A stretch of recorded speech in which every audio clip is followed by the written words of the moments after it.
내 혼자만 똑똑해지지 말고 구독과 좋아요 그리고 낚싯질을 한번 해봅시다.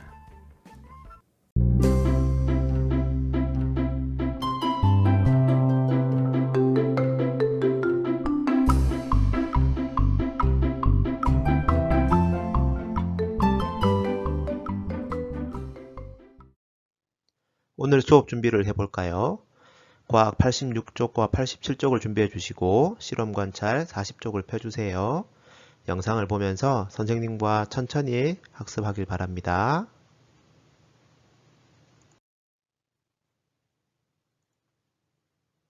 오늘은 열매의 생김새와 하는 일을 알아보도록 하겠습니다. 지난 시간 공부한 내용을 떠올려 봅시다. 암술이 수술에서 만든 꽃가루를 받는 것을 꽃가루 바지 혹은 수분이라고 했었습니다. 다양한 방법으로 꽃가루가 암술과 만나게 되면 씨와 열매가 만들어진다고 했었죠? 네, 지난 시간에 보았던 영상이에요. 주로 곤충들에 의해서 수술에 있던 꽃가루가 암술로 옮겨졌었습니다. 그런데 어떻게 씨와 열매가 만들어지는지 궁금하지 않나요? 또 만들어진 씨앗이 어떻게 퍼져서 번식을 하는 걸까요?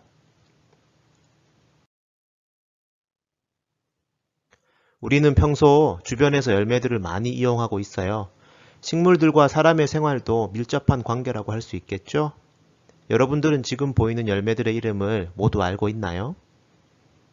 선생님과 함께 왼쪽 위부터 하나씩 차례대로 맞춰봅시다. 자, 그럼 시작해 볼까요? 첫 번째 열매의 이름은요? 네, 사과고요. 두 번째는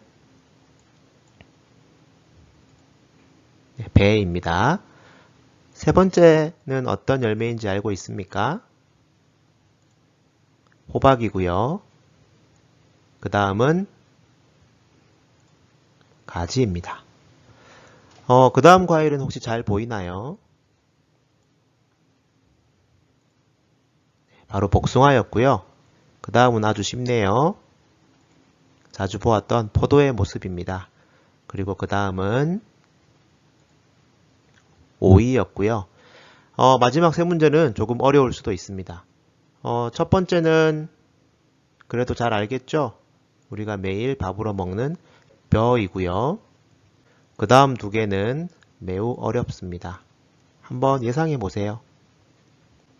네, 그 다음은 보리와 밀인데요. 두 개를 구분하기 위해서는 여기 보리와 밀 알갱이가 좀 차례대로 이렇게 잘 정렬되어 있는 것이 보리이고 밀처럼 지그재그로 마구마구로 붙어 있는 것을 밀과 보리를 구분하는 방법이라고 해요. 오늘은 어떤 공부를 해보면 좋을까요? 열매의 생김새와 그리고 열매가 하는 일을 한번 알아봅시다. 오늘의 학습 순서는 사과와 배의 생김새를 직접 관찰해 보고요. 식물이 씨를 퍼뜨리는 다양한 방법을 여러분들이 직접 조사해 볼 거예요. 여러분은 사과와 배 모두 좋아하는 과일인가요? 선생님도 즐겨 먹는 과일 중에 하나인데요. 이 사과와 배 열매를 먹을 때 속 모양을 자세히 관찰해 본 적이 있나요? 선생님과 함께 사과와 배 열매의 단면을 한번 잘라서 관찰해 보고 어떻게 꽃가루 바지가 되고 난 후 열매가 되었는지 알아봅시다.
여러분들이 자주 먹었던 사과의 모습을 한번 떠올려 보세요.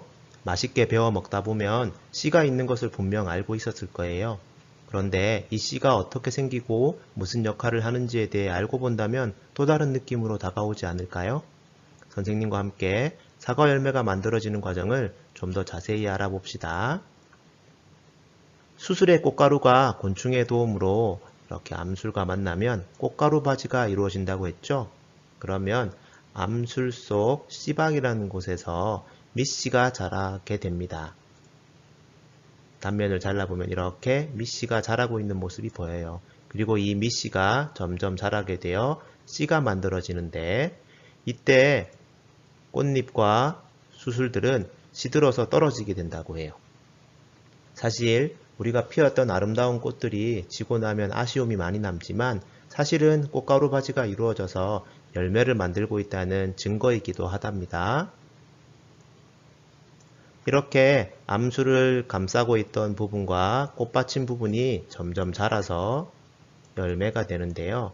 사과는 이렇게 껍질과 씨 사이에 양분이 저장되어서 크고 둥근 모습의 열매를 만들게 된답니다. 그러면 우리가 알고 있는 사과의 모습으로 이렇게 열매가 자라게 되죠. 영상에서 보았던 사과의 모습이에요. 우리가 흔히 사과 꼭지라고 부르는 곳이 바로 식물의 줄기와 연결된 부분이었고요. 사과 아래쪽에 이렇게 움푹 들어간 곳은 원래 꽃과 수술이 있던 자리입니다. 그리고 껍질과 씨앗 사이에 이런 부분들은 양분이 채워진 자리라고 했었죠. 그리고 그 속에 씨앗이 자리 잡고 있습니다. 이 씨는 식물들의 번식에 매우 중요해요. 그래서 이 씨를 보호하는 것이 열매의 가장 중요한 역할이랍니다. 포도나 감같이 속이 무른 형태의 열매도 있고요. 도토리나 밤같이 단단한 껍질로 쌓여있는 열매도 있습니다. 또한 완두콩과 같이 꼬투리로 이렇게 맺혀있는 모양으로 생긴 열매도 있죠. 식물의 뿌리나 잎, 줄기, 꽃의 생김새가 다양했던 것처럼 열매의 생김새도 매우 다양하다는 것을 알 수 있습니다. 그런데 여러분, 지금 보는 사진과 같은 모양의 열매를 본 적이 있나요? 마치 이렇게 날개가 달려있는 것 같죠? 왜 이런 모양이 되었을까요? 지금 보는 것은 단풍나무의 열매예요. 단풍나무의 열매는 날개가 달려 있어 빙글빙글 돌면서 떨어지는데요. 그럼 멀리 날아갈 수 있겠죠? 그래서 날아간 씨가 다시 싹을 틔우게 됩니다.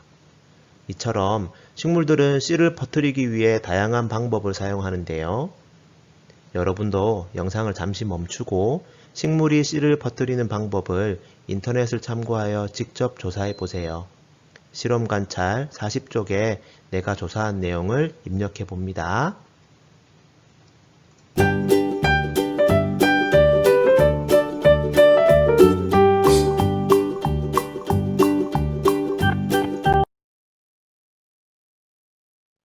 여러분 잘 조사해 보았나요?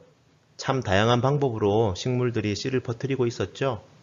열매는 바람에 날리거나 동물의 털에 붙어서 이동하거나 동물에게 먹힌 뒤 배설물에 나온 씨가 퍼지기도 한답니다. 그렇다면 좀 더 선생님과 자세히 알아보겠습니다. 식물이 씨를 퍼뜨리는 방법은 매우 다양하답니다. 박주가리와 민들레와 같은 열매는 가벼운 솜털이 있어서 바람에 멀리 날아가는데요. 이렇게 씨앗을 퍼뜨리는 식물들도 있습니다. 여러분들은 민들레를 꺾어서 입으로 후 불어본 적이 한 번쯤은 있죠? 앞서 보았던 것처럼 단풍나무와 가죽나무와 같은 식물들은 열매에 이렇게 날개가 있어서 빙글빙글 돌면서 날아가면서 씨를 퍼뜨린답니다. 봉숭아와 제비꽃은 열매를 감싸고 있는 이 부분이 시간이 지나 터지면서 그 터지는 힘으로 안에 있던 씨가 밖으로 날아가게 돼요. 이처럼 씨앗을 퍼뜨리는 식물들도 있습니다. 부모님과 함께 캠핑을 가거나 산에 올라갔을 때 도깨비 바늘이 옷에 붙어서 내려온 적이 없었나요? 도깨비 바늘을 잘 모른다고요? 교과서 87쪽 그림을 참고해 주세요. 이 도깨비 바늘처럼 독고마리, 우엉씨 같은 경우에는 갈고리 모양이 붙어 있어서 동물의 털이나 사람의 옷에 붙어서 씨를 퍼뜨린답니다. 벚나무와 겨우사리처럼 새와 같은 동물의 먹이가 되었다가 씨가 소화되지 않고 배설물로 나와 씨를 퍼뜨리는 경우가 있어요. 이 밖에도 물에 떠서 이동하는 연꽃, 수련, 코코야지 등의 열매도 있고 잣나무나 상수리나무의 열매는 동물들이 땅속에 열매를 저장해 두었다가 나중에 찾지 못하고 남는 경우가 있어요. 이런 경우에 싹을 틔우는 열매들도 있습니다. 여러분이 조사한 내용과 선생님과 함께 살펴본 내용을 종합해서 실험 관찰에 잘 정리해 봅시다.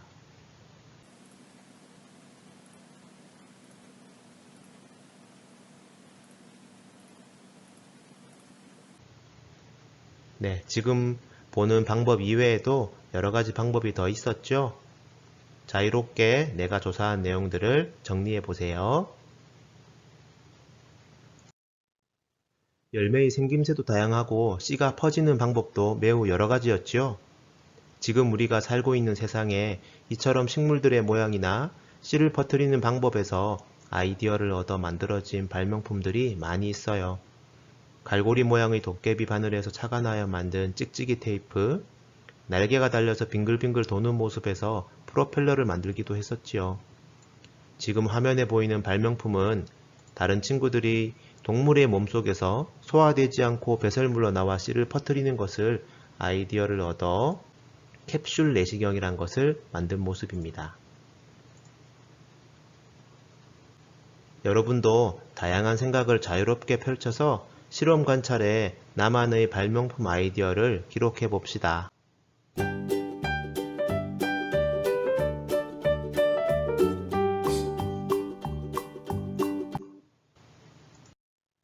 오늘의 핵심입니다.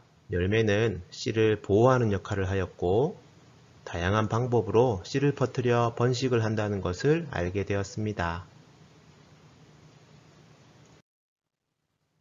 다음 시간에는 식물의 구조와 기능, 단원의 정리를 하는 시간을 가져보도록 하겠습니다. 영상이 끝나고 나면 퀴즈 링크를 눌러 퀴즈에도 꼭 참여해 주세요.